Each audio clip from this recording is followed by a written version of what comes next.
Hello everyone, welcome back to my channel. I am Jeet Sinha और आज के वीडियो में हम लोग देखने वाले हैं कि एक बेस्ट मेमोरियल कैसा दिखता है। मैं अपना सेकंड बेस्ट मेमो जो कि 15th NALSAR justice B R Sahni memorial moot competition वाला आपको दिखाने वाला हूँ। तो चलिए स्टार्ट करते हैं। तो सबसे पहले ये आप फ्रंट पेज देख सकते हैं मेरे मेमोरियल का, जिसमें 15th नालसार ये आपको मेंशन करना है। ये फ्रंट पेज मैंने इस पर ऑलरेडी एक वीडियो बना रखा है, आप उसको देख सकते हैं, memorial on behalf of petitioners. फिर यहाँ पे आता है important part, table of contents. ये आप देख सकते हैं टेबल ऑफ कंटेंट्स हमने यहाँ पे बनाया। तो टेबल ऑफ कंटेंट्स बहुत ही इंपॉर्टेंट होता है कोई भी मेमोरियल में। तो टेबल ऑफ कंटेंट्स जो होता है वो आप एंड में बनाते हो। टेबल ऑफ कंटेंट्स जब आपका पूरा कंटेंट बन चुका है तो आप ऑटोमेटिकली डिज़ाइन में जा यहाँ पे रेफरेंसेस में जाके टेबल ऑफ कंटेंट्स सेलेक्ट करके यहाँ से बनाते हो। तो जैसे यहाँ पे मैंने टेबल ऑफ कंटेंट्स बनाया इशू 1, जैसे आप देख रहे हो। तो इशू 1 में मैंने जो जितनी सारी सब हेडिंग दी है वो आप देख सकते हो। एक जैसे इशू 1 का सब इशू ए, बी, सी, इस तरह मैंने दिया है। और उसके अंदर भी इशू ए के अंदर भी एक ए सब इशू है, फिर उसके अंदर भी सब इशू है। तो इसी तरह मैंने 5 हेडर यहाँ पे बनाया है टेबल ऑफ कंटेंट्स। तो आप यहाँ पे कस्टम टेबल ऑफ कंटेंट्स में जाके 5 हेडिंग सेलेक्ट करके ये बना सकते हैं। तो टेबल ऑफ कंटेंट्स चलिए देख लेते हैं क्या है।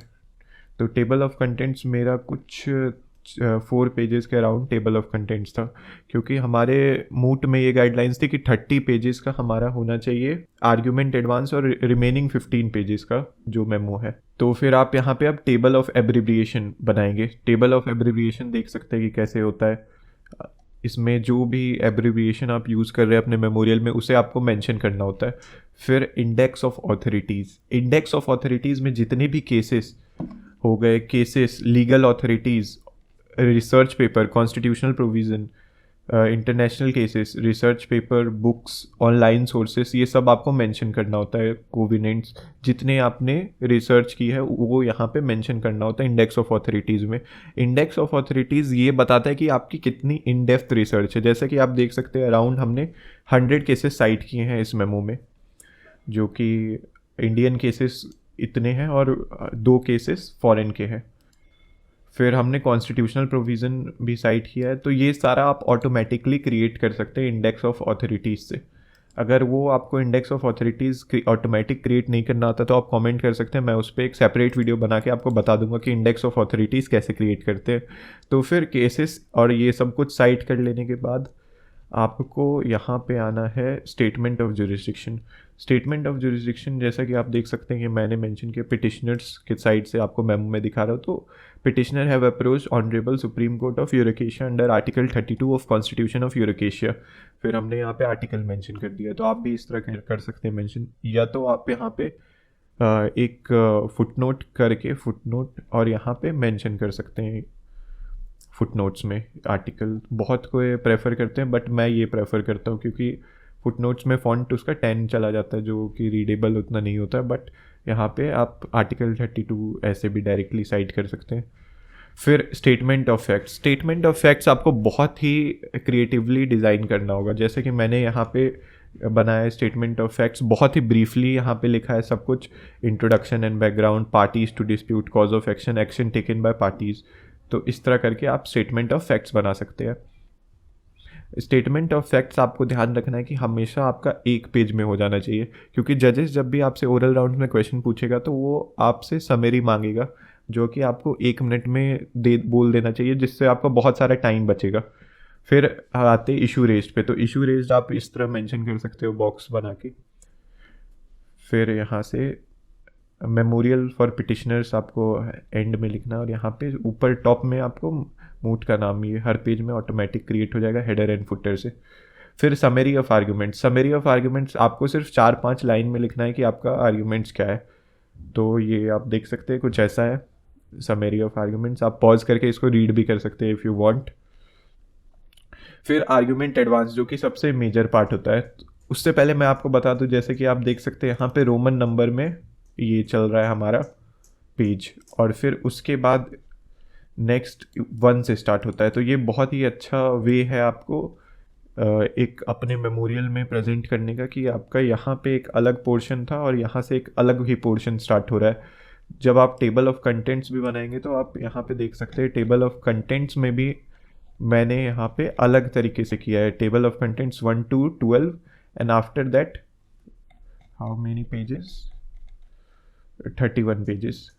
तो 31 पेजेस तक हमारा पूरा मेमो है। 31 पेजेस का आर्गुमेंट, 30 पेजेस का आर्गुमेंट एडवांस है, प्रेयर 31st पेज पे है, और बाकी सब कुछ 12 पेजेस में रोमन नंबर में लिखा हुआ है। तो ये आप कर सकते हैं। मैं आपको वो तुरंत ही बता देता हूँ तो कैसे करना है, फिर हम लोग आर्गुमेंट एडवांस पे बढ़ेंगे। तो सबसे पहले आपको यहाँ पे आना है और लेआउट में जाके सेक्शन ब्रेक यहाँ पे करना है। सेक्शन ब्रेक करने के बाद आपको यहाँ पे सेलेक्ट कर लेना है, फिर पेज नंबर, यहाँ पे पेज नंबर आके आपको जैसे यहाँ पे बॉटम ऑफ पेज है तो आपको सबसे पहले फॉर्मेट पेज नंबर करना है। इस तरह सेलेक्ट कर लोगे आप, स्टार्ट फ्रॉम 1। तो यहाँ पे आप देख रहे हो कंटिन्यू स्टार्ट फ्रॉम 1, ऐसे सेलेक्ट कर सकते हो। तो ऐसे आपका स्टार्ट हो जाएगा। फिर यहाँ से 1 से स्टार्ट करने के लिए सेम चीज़ आपको सेलेक्ट करनी है। ये पहले पेज नंबर पे जाना है, फिर फॉर्मेट पेज नंबर, यहाँ पे आपको नंबर फॉर्मेट 1 2 3 या रोमन जिस तरह आपको जो प्रेफर करना है, या फिर जो आपके मूड गाइडलाइंस में दिया है आप उस हिसाब से कर सकते हैं। और स्टार्ट एट 1, अगर आप यहाँ से स्टार्ट एट 1 करेंगे तो आपका एक नया सेक्शन बनेगा, वहाँ से स्टार्ट होगा। और अगर कंटिन्यू फ्रॉम प्रीवियस सेक्शन करते हैं तो प्रीवियस सेक्शन से स्टार्ट होता है। तो इस तरह आप डिवीज़न कर सकते हैं। तो अब आर्गुमेंट एडवांस पे आते हैं जो कि बहुत इंपॉर्टेंट होता है। तो आर्गुमेंट एडवांस आप देख सकते हैं कि यहाँ पे मैंने पहले सब इश्यूज़ में बांटा है। तो सब इश्यूज़ क्या है, जैसे ये whether the EFB scheme including the finance act provision which amended the RPA 1951 and ITA 1961 are unconstitutional. तो वहाँ पे मैंने बताया कि आर अनकॉन्स्टिट्यूशनल। तो आर्गुमेंट मैंने 3 फोल्ड्स में दिया है। तो इसी तरह आपको फोल्ड्स में डिवाइड करने होते हैं अपने आर्गुमेंट्स को। फिर जितना अच्छा आपका स्ट्रक्चर होगा उतना आपको नंबर मिलेगा, क्योंकि आपका नॉलेज इसी में आता है कि आप कितने अच्छे से एक्सप्रेस कर सकते हैं उसको इन रिटन फॉर्मेट ऑल्सो। और जब आप ओरल राउंड्स में जाते हैं तो ओरली आप कितने अच्छे से प्रेजेंट करते हो वो बहुत मैटर करता है। तो यहाँ पे डिवीज़न इस तरह आप करोगे। तो यहाँ पे आप फॉन्ट देख सकते हो, ये अलग आपको दिख रहा होगा। तो ये इसको इंटेंस रेफरेंस फॉन्ट कहते हैं। तो इंटेंस रेफरेंस आप सेलेक्ट कर सकते हो, ये अच्छा दिखता है। तो इससे आपका फॉर्मेटिंग बहुत अच्छी दिखती है, तो आप इसे यूज़ कर लेना। और अगर टाइम्स न्यू रोमन है तो टाइम्स न्यू रोमन हर जगह यूनिफॉर्म होना चाहिए। टाइम्स न्यू रोमन 1.5 स्पेसिंग, ये जनरली हर मूड में कॉमन होता है। तो फिर अब आप फुट नोट्स देख सकते हैं। फुट नोट्स जितने भी मैंने दिए देख लो आप। Hereinafter in Indian constitution even cited है, केसेस साइटेड है। तो आपको फुट नोट्स अच्छे खासे देने होते हैं। एक हर पेज में मिनिमम 3 to 5 होने चाहिए।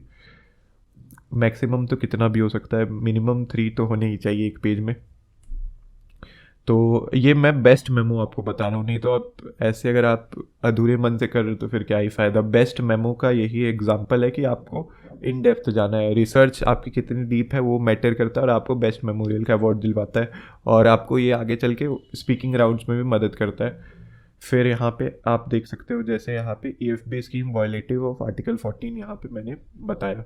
सबसे पहले यहाँ पे बताया, उसको बताया था कि गोल्डन ट्रायंगल का है वायलेशन है। फिर यहाँ पे बताया कि आर्टिकल गोल्डन ट्रायंगल में 3 आर्टिकल आते हैं, आर्टिकल 14, 19 और 21। तो उन तीनों को बाइफरकेट करके अब मैं उसको सेपरेटली डील कर रहा हूँ ताकि वो डिटेल में डील हो पाए और किस पॉइंट में मेरा फंडामेंटल राइट वायलेट हो रहा है और ये गोल्डन ट्रायंगल वायलेट हो रहा है, मैं उससे शो कर रहा हूँ।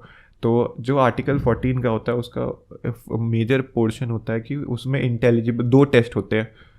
तो पहला तो इंटेलिजिबल डिफरेंशिया का टेस्ट होता है, दूसरा रीजनेबल क्लासिफिकेशन, जिससे object sought to be achieved है वो इनकन्सिस्टेंट नहीं होना चाहिए। तो मैं 2 टेस्ट उस तरह प्रूफ करूँगा यहाँ पे। तो इस तरह आप देख सकते हो फॉर्मेटिंग यहाँ पे हर जगह यूनिफॉर्म है। तो इस तरह हर आर्ग्यूमेंट मैंने प्रिपेयर किया और हर आर्ग्यूमेंट आप देख सकते हो, स्क्रॉल मैं कर रहा हूँ, आप इसको पॉज करके रीड कर सकते हैं। और अगर आप पार्टिसिपेट कर रहे हैं कोई भी मूड में तो आपको फॉर्मेटिंग का बहुत ध्यान रखना है कि फॉर्मेटिंग बहुत मैटर करती है। तो जैसा कि मैं दिखा रहा हूँ अपना मेमो, इस तरह हर जगह आप देख सकते हैं कि यूनिफॉर्म फॉर्मेटिंग होगी मेरे मेमो में।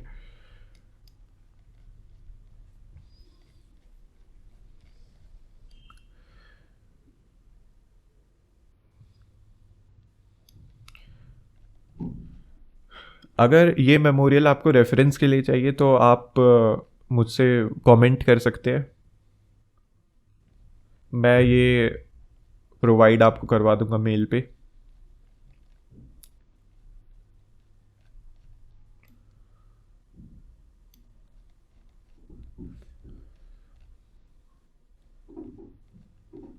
तो अब हम लोग डायरेक्टली प्रेयर पे बढ़ते हैं।